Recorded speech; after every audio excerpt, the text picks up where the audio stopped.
Tu te demandes quel pays t'aimerais visiter pour pouvoir apprendre et être en immersion totale avec la langue espagnole? Alors t'es tombé au bon endroit, parce qu'ici je vais te montrer les pays que tu dois visiter en 2025, bon là pour septembre jusqu'à décembre, pour que tu puisses apprendre l'espagnol avec sûreté et aussi être en immersion le plus complet que tu puisses avoir.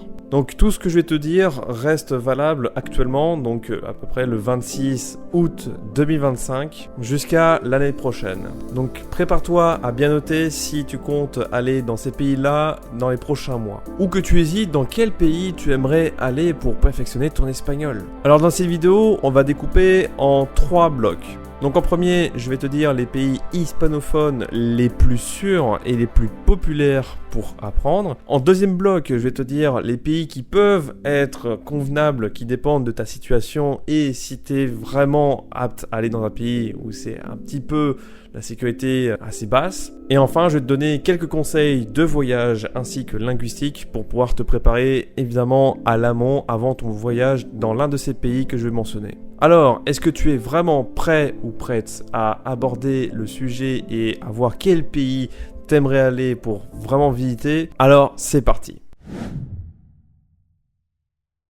Donc tout d'abord, pour commencer par les pays évidemment les plus sûrs que tu puisses rencontrer actuellement en 2025, c'est déjà l'Espagne. En tant que Belge ou Français ou Suisse, on a un pays qui est juste à côté, qui est juste voisin, l'Espagne.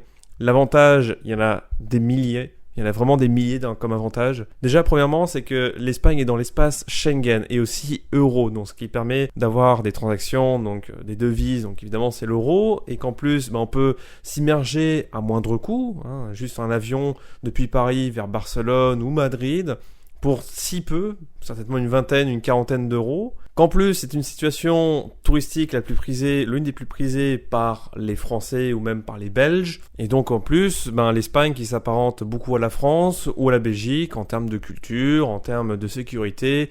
Donc sur ce pied, on est vraiment pas si dépaysé qu'il n'en a l'air. Et là vraiment, je te dis ça parce que j'ai aussi un pied ici actuellement en Espagne, dans les Asturies, qui est au nord-ouest de l'Espagne. J'ai visité Séville, mais aussi Barcelone. Et au final, il y a très peu de différences en termes de culture, ou même s'il y a des différences culturelles. Mais surtout, la plus grande différence que j'ai pu rencontrer, ce sont les accents. Et là, vraiment, entre les Asturies, entre Barcelone et entre Séville, tu as un choix qui est incroyable. Mais par contre, si tu veux du challenge en termes d'apprentissage de l'espagnol, t'as Séville, tu as l'Andalousie, donc le sud de l'Espagne, qui eux, ils ont en espagnol, ils parlent extrêmement vite. C'est tout. Je estoy reventado, yo tengo ustedes como lo van a tener que escayola que me vas a tener que llevar Virgen de Rocío. Me vas a dar fin de semana. Mais sinon, à part ça, l'Espagne reste excessivement accessible si tu veux apprendre l'espagnol pour un moindre coût, très abordable, et en plus avec un espagnol qui reste moyennement difficile, qui s'aborde assez facilement. Ensuite, nous quittons l'Europe pour visiter et s'installer en Amérique, parce que là, le reste de la vidéo, ça va être là-bas. Donc, on commence par le Mexique.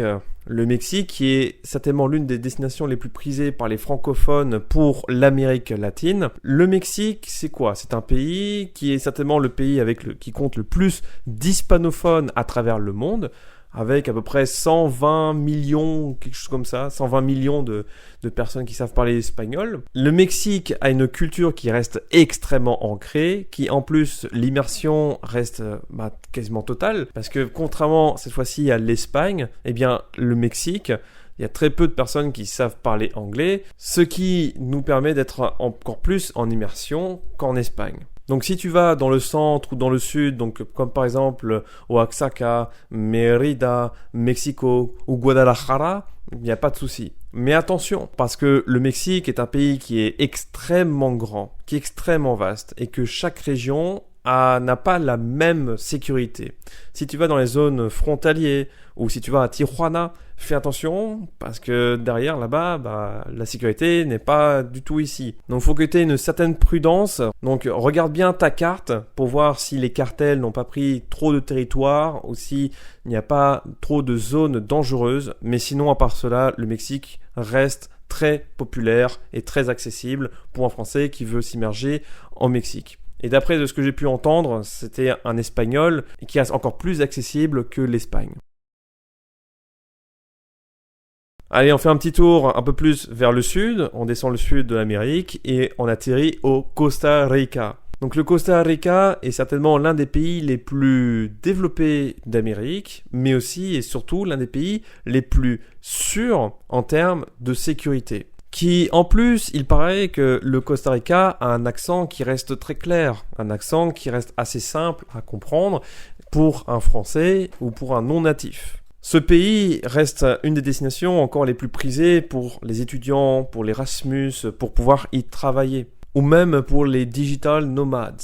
Donc ça reste un pays de cœur, que tu peux y aller directement, qui en plus reste très équatorial, mais attention aussi avec la vie qui reste assez chère par rapport aussi au reste de l'Amérique.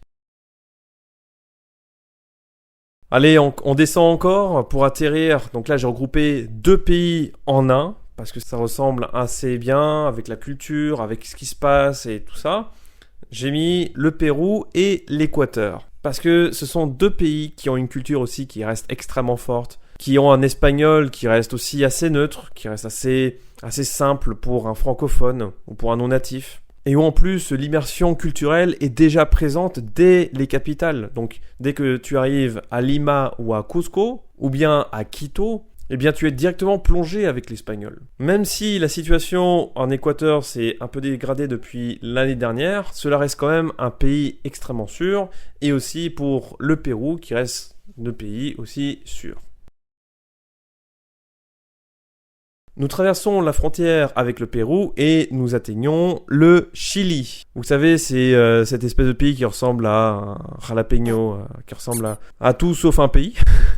Mais d'après ce qu'on me dit, c'est que le Chili reste l'un des pays qui reste le plus modernisé et le plus développé de l'Amérique, qui en plus a une culture qui reste assez similaire avec l'Europe, donc un peu moins dépaysé que pour aller au Costa Rica ou bien au Pérou ou bien au Mexique. Le Chili reste pour aussi une très bonne qualité de vie dans l'ensemble et qu'en plus les gens restent assez chaleureux. J'ai déjà communiqué avec certains voyageurs qui ont pu aller visiter ce pays-là et qui ont eu une expérience qui était incroyable pour le Chili. Mais par contre, évidemment, d'après ce que me disent aussi les personnes, et puis aussi par ma propre expérience en discutant avec certains Chiliens, c'est évidemment qu'ils possèdent l'accent certainement le plus compliqué qu'ils puissent avoir dans le monde hispanophone.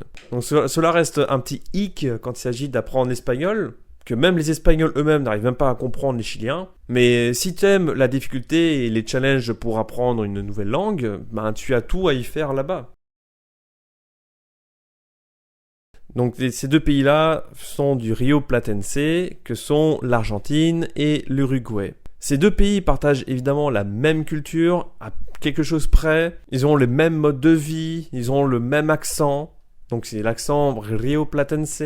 Donc quelle est la différence avec les autres accents qu'on peut avoir dans le monde hispanophone? Ils utilisent tout d'abord le voceo. Voilà, le voceo, contrairement au tú et vosotros, eh bien eux ils utilisent le vos. Donc ça peut être un peu dépaysant quand il y a quelqu'un qui vient nous parler et qui nous dit Quién eres vos? Et puis d'autre part, ils ont un accent assis à modifier un peu les double L. Au lieu de faire un ye, ils prononcent comme un je ou un ch. Et comme aussi, par exemple, le pronom yo, donc qui veut dire moi ou je, eh bien, pour eux, ça se dit chaud. Mais sinon, par cela, ça reste une langue qui reste assez abordable et que, avec un peu de pratique, tu peux vraiment apprendre l'espagnol là-bas. Ok, maintenant, nous arrivons dans les pays où là, ça reste un peu plus complexe, où ça reste un petit peu moins sûr, mais extrêmement immersif, et où tu peux vraiment y aller aussi, si tu veux un petit peu de challenge en termes de sécurité et puis de situation dans le pays. Donc là, j'ai regroupé 3 pays d'Amérique latine, bien évidemment. Donc premièrement, nous avons la Bolivie. Donc la Bolivie, un pays qui est sans accès à la mer, mais un pays qui est extrêmement montagnard. Donc attention quand tu vas randonner, mais aussi aux infrastructures qui restent assez limitées parce que c'est pas non plus un pays développé. Mais cependant, l'immersion avec l'espagnol reste extrêmement immersif. Mais par contre, l'immersion avec l'espagnol reste garantie. Parce que là-bas, ils utilisent très peu l'anglais, certainement encore moins que les Mexicains, mais qu'en plus, ils utilisent un espagnol qui reste relativement clair à comprendre. Mais par contre, la Bolivie partage avec 26 langues officielles, bon, comme le quechua, l'aymara. Voilà, il y a beaucoup de langues encore que je connais pas, que vous n'allez même pas connaître certainement.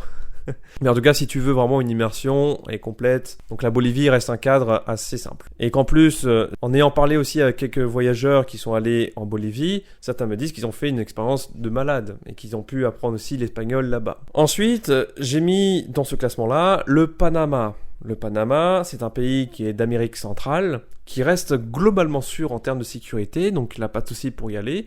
Mais par contre, qui reste très américanisé, où le dollar est maître là-dedans, où il y a beaucoup d'expatriés au plus, dû aussi, évidemment, avec des enjeux géopolitiques dus au détroit du Panama. Donc l'immersion, elle est garantie aussi là-bas.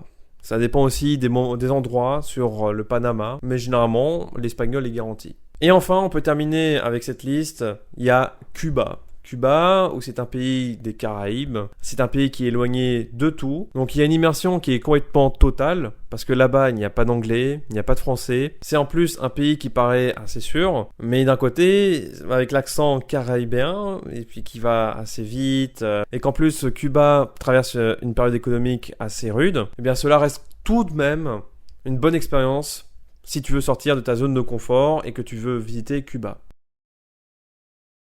Donc voilà, j'en ai terminé avec tous les pays que tu pourrais visiter d'ici jusqu'à fin de l'année 2025. Donc si ton objectif c'est de voyager sans tête, c'est vraiment être sûr que voilà, tu veux progresser rapidement, je te conseille d'aller en Espagne, hors sud de l'Espagne, le Costa Rica, certaines villes de Colombie aussi, même si j'ai pas inclus la Colombie, je mets quand même qu'il y a quelques villes en Colombie que tu peux y aller. Et aussi le Mexique, dans certaines zones, est plus sûr. Ensuite, si tu veux un espagnol qui soit clair et accessible vraiment pour débuter, je te conseille le Pérou, l'Équateur ou même le Costa Rica. Et enfin, si tu veux vraiment te challenger en termes de défis linguistiques, mais aussi un peu de culture et puis d'immersion dans le pays en lui-même, eh bien je te conseille le Chili, le sud de l'Espagne ou bien même Cuba. Mais bien évidemment, tous ces choix, c'est par toi, de par ce que tu veux en termes d'objectifs et selon ce que tu appréhendes comme confiance par rapport au pays. Par rapport à si tu as été amoureux, par exemple, du Panama, ça peut arriver. Tu peux être amoureux du Panama et puis d'arriver là-bas et puis que ça aille super bien et c'est ce qui compte. Mais en tout cas, que ces pays-là sont des pays qui restent globalement sûrs, actuellement en 2025, qu'il n'y a pas de grosses tensions géopolitiques ou intérieures, et qu'en plus, il reste très peu de criminalité par rapport au reste du monde, qui dépendent des zones. Donc là, derrière, tu as l'embarras du choix par rapport à beaucoup de pays en Amérique ou même dans le monde. Donc si ce format t'a vraiment plu, n'hésite pas à t'abonner directement à ma chaîne pour apprendre davantage sur l'espagnol et aussi la culture que je transmets à travers ma chaîne avec l'Espagne et un petit peu avec l'Amérique latine. De like la vidéo si elle t'a plu cette vidéo, que ça a été vraiment utile pour toi, que ça a pu t'éclairer sur des choses. Et puis commente toi ton ressenti à propos de tous ces pays-là, si tu as visité, si tu as eu des choses en rapport avec tes propres expériences, si ça a été bien, parce que tout ce que je t'ai dit dans cette vidéo, à part évidemment l'Espagne où j'y habite, c'est ce que j'ai pu retrouver par les voyageurs, par ce que j'ai pu trouver sur internet et actuellement avec la situation des pays.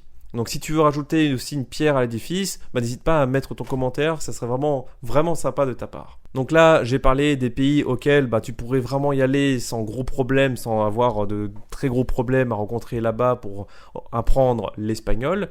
Mais il y aura aussi une deuxième vidéo où ça sera le cas contraire. Je vais te montrer les pays qui seront les moins sûrs ou que là vraiment je te dis qu'il ne faudra pas y aller. Et ce, même si tu es assez fort d'esprit et que tu dis que tu veux te changer. Mais bon, pour cela, abonne-toi, c'est ce qui compte, parce que sinon tu vas rater cette vidéo. Et puis je te dis hasta luego pour cette prochaine vidéo.